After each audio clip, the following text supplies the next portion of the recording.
Let's talk about one of the most incredible stories our planet has to tell. It's a story about resilience, about starting over. It's nature's great comeback. So, can you give me 5 minutes? That's all I'm asking for. In just 5 minutes, I can make you an expert on this amazing process called ecological succession. Ready to give it a shot? All right, so first things first, what even is succession? Well, think of it as nature's playbook for rebuilding itself.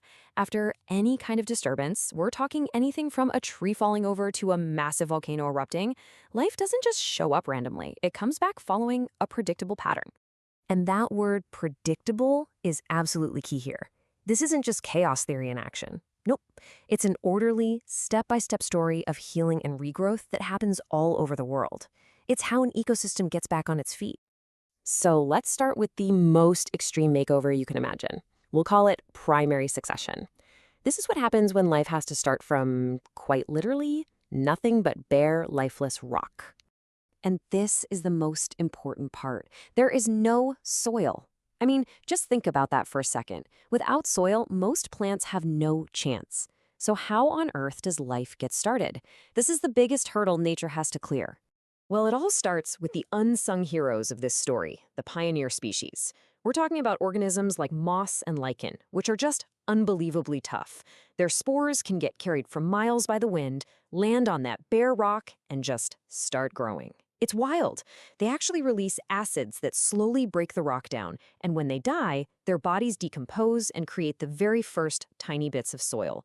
They are literally nature's soil-making machines. And if you want a real-world example, look no further than Surtsey. Back in the 1960s, a volcano erupted off the coast of Iceland and created this brand new island out of nothing. Scientists basically said, hey, let's not touch it, let's just watch. And sure enough, the wind and birds brought the first pioneer species. And they got to see primary succession kick off on land that didn't even exist just a few years before. How cool is that? So you can see how the process unfolds. You start with bare rock. Then come our little pioneers, the moss and lichen, to work their magic. Over a long time, they create just enough soil for grasses and small plants to move in. Those plants die, add more organic matter, and make the soil deeper for shrubs and small trees, which then set the stage for a full-blown mature forest. Each step literally builds the foundation for the one that comes next. Okay, now for part two. If primary succession is building a house from the ground up, secondary succession is more like a renovation. The foundation, it's already there. And that foundation, of course, is the soil. See, after something like a forest fire or when a farmer abandons a field, the big plants might be gone, but that super precious soil is still there. In fact, sometimes a fire can even make the soil richer by putting nutrients back into it. It's a huge head start for the comeback. And because that soil is already in place, the first responders are totally different. You don't need those heavy-duty rock-dissolving lichens. Instead, you get fast-growing things like grasses, wildflowers, and yeah, even weeds. Their seeds get blown in or dropped off by animals, and they can take root and start growing almost right away. So we've got two different comeback stories, right? Let's put them head-to-head and see what the big differences are. It's kind of like a race, except one of them starts way, way ahead of the other. So it all boils down to that starting point. Bare rock versus existing soil. That one thing changes everything else. The kinds of plants that can show up first, what their main job is, making soil versus just growing in it, and, the big one, how long it all takes. And I mean, the time difference is just staggering. For primary succession, just the process of making soil from solid rock, we're talking hundreds, sometimes even thousands of years. Now, secondary succession is definitely a lot faster, but fast is a very relative term in the world of nature.